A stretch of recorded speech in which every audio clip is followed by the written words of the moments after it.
Tumeweza kuona namna ambavyo mambo yanazidi kupamba moto juu ya bwana mkubwa Diamond Platnumz pamoja na bibi Zuchu baada ya wao kuweza kupata mtoto wa kike, na wengi wao waliweza kuzungumza mengi wakisema kwamba wacha tuone kama haya yote yataweza kutokea, kwa sababu tunajua namna ambavyo bwana mkubwa Diamond Platnumz alivyo kwa bibi Zuchu. Yani ni mwanaume ambaye mara zote anatamani kuweza kuona Zuchu akiumia mara zote, lakini safari hii bwana Diamond Platnumz amekuja kivingine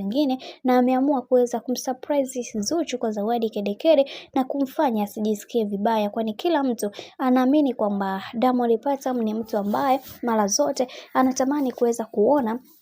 mtoto wake, mwanamke wake akipitia katika changamoto. Hivyo kwa hiki kinachoendelea sasa, ninaamini kila mtu atakuwa amejifunza kutokana na makosa, kwa sababu kila mtu anaamini kwenye kile ambacho anachokiamini. Hivyo tutapambana kuweza kuhakikisha kila kitu kinakwenda kuwa sawa, kwa sababu tunajua kuna watu ambao wamekuwa wakipambana kuweza kumfanya bibi Zuchu asijisikie kuwa na amani na furaha. Hivyo kwa kipindi hiki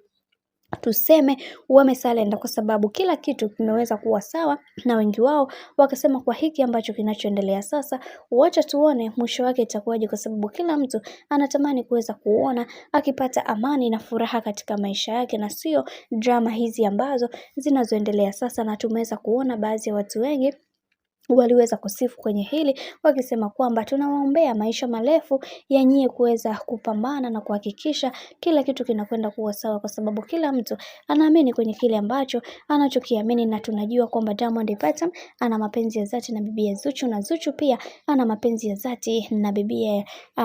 na bwana mkubwa Diamond Platnumz. Hivyo tunawaombea muendelee kuishi maisha marefu katika kila hatua ya maisha ambayo mmekuwa mkipiga, kwani nyie ni bora na ni watu sahihi kabisa katika maisha ya Watanzania.